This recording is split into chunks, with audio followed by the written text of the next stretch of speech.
Hello viewers, welcome to my channel. I'm glad you are here. Don't forget to like my page and share also. You are free to drop a comment. All right, so today I'll be teaching us how to make cake, from the scratch. Today we are going to do a kind of like theory, and then after this theory I'll make another video of the practical aspect. All right, today I'm going to teach us how to make the cake and the things we need. Okay, all right, first off, you need a bowl and a turning stick.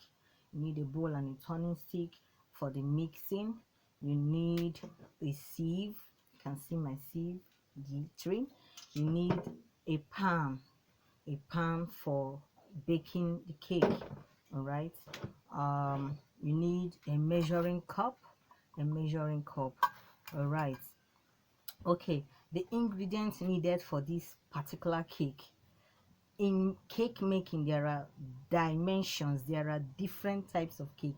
So the one I'm teaching us today is called sponge cake. All right, you need the ingredients. Number one, you need egg. You can see my egg, 5 pieces of large eggs. Is 5 here. I pray you see it well. Don't mind the environment. I will get an office. For now I'm managing here. All right, I think the important thing is to grab what I'm teaching. Okay, you need let me shift this so I will know the ones that I've showed us. You need flour. This is my flour, already sieved and measured. In here you have 2.5 cups, or just say 3 cups of flour. You have browning. I use this one. You can see it very well. You need browning. You have to use baking soda. I prefer baking soda, but you can still use baking powder. All right, then your flavor, vanilla flavor, sugar. 2 cups of sugar for this measurement. These are my 2 cups of sugar already measured. You need Semmer's butter, 2 of Semmer's butter. 2. You need, I prefer using powdered milk.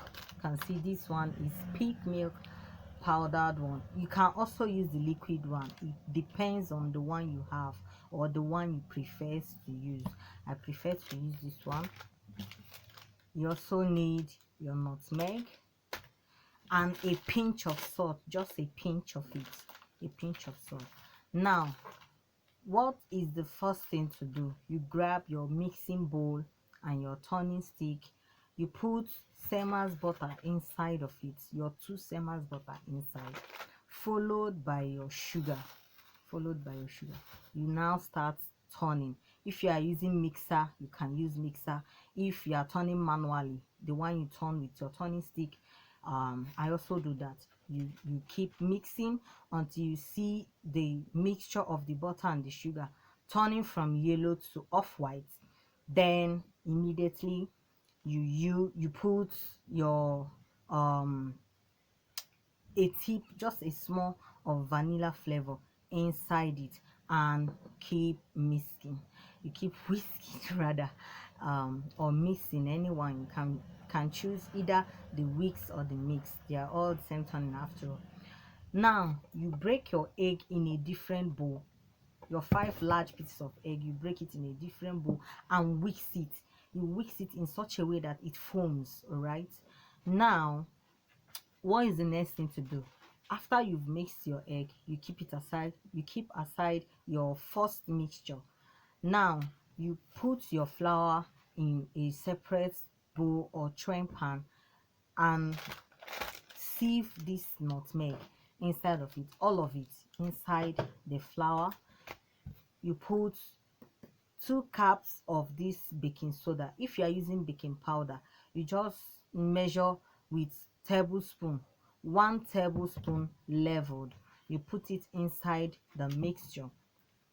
And your powdered milk, you also put it inside the flour mixture.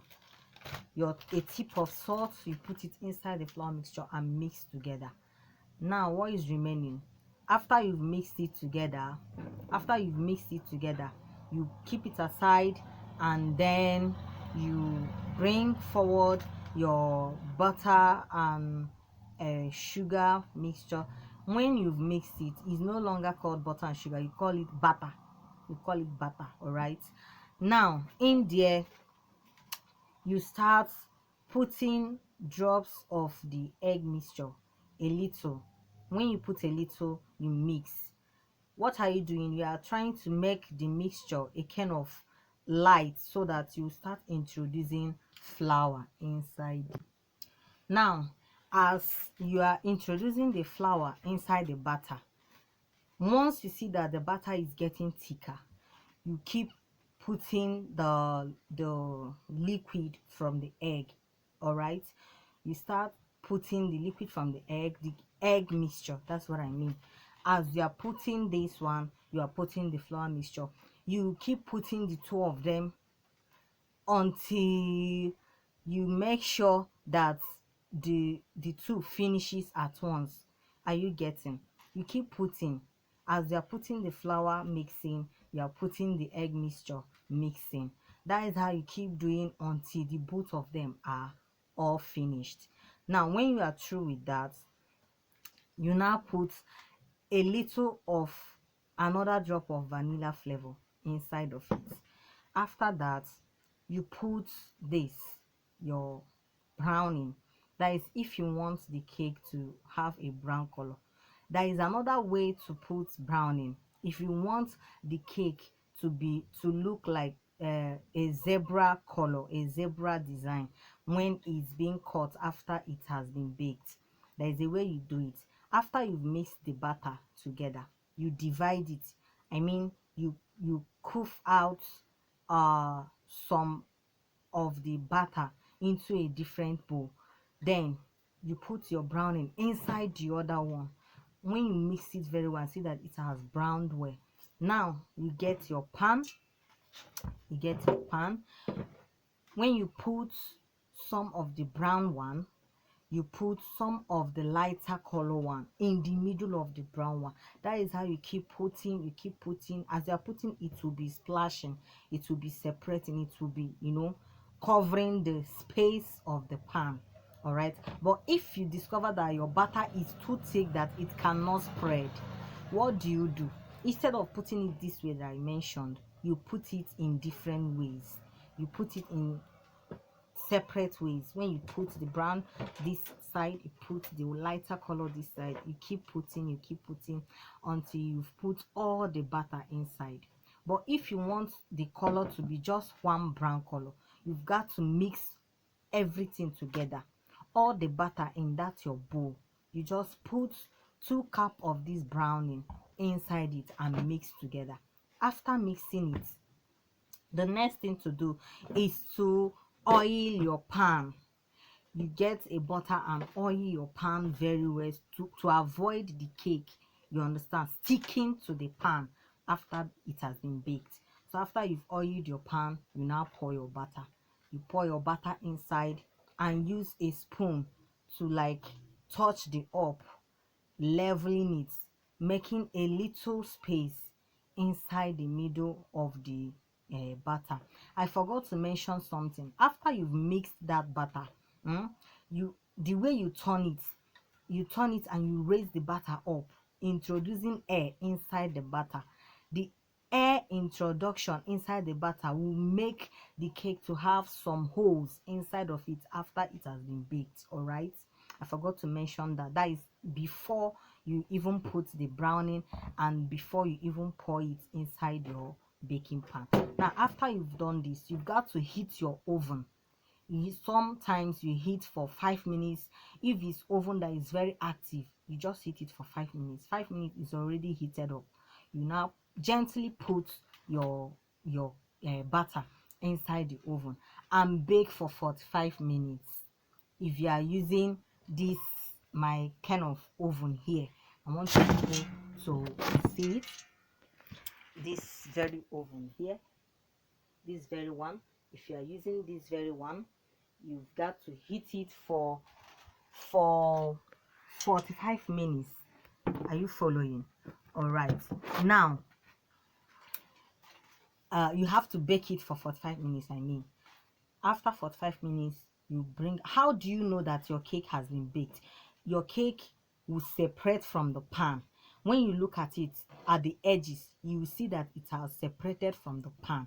When you put toothpick inside it, none of the batter will stick on the stick. None of it will gum on the toothpick. You understand? That is how to know that your cake has been, that is the sign of the doneness. That's what I'm trying to say. All right, so it depends on the oven you are using. Some use local oven. If you are using local oven, or you don't know how to bake, you don't have oven, you don't know how to bake it, there is thousands of ways to bake cake. You can use a local pot, or the pot you are using to cook in the house, bigger pot. Put sand inside of it. Get 4 stones that will stand out of the sand and put inside the pot. Keep it on top of your gas or your oven. You reduce the flame. Reducing the flame is very important. You understand? You reduce the flame so it does not burn, but it will cook well. Then you must make sure that the pan you are using can be able to enter inside the pot. You have to size the pan in the pot before you do this. Now, when you've heated it, you put your pan inside the pot and cover it. After like 20-25 minutes, you gently open the pot to check it, and your cake will be baked by then. Or if it has not baked, you cover it gently. You don't shake that place. If you shake it, your cake will fall. And when it falls, I didn't mean it will fall from the pot, the inside, it will fall inside the pan. The pan you are using to bake the cake, you discover that the cake didn't rise, it fall. You understand? So to avoid all of those ugly experiences, you don't shake either your oven or your local oven, the one you are using to bake. So that is all about that. In our next video, I will also practicalize what we've learned theoretically today. That's the word. I'm just rushing because I have some other classes to attend.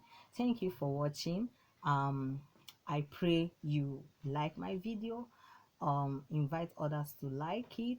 You can share it, and feel free to drop your comments or any of your questions. You can drop it down there, or you can reach me on my line 08065686031 08065686031. Thank you for watching. I remain I Can Foodie World. You're welcome. Bye.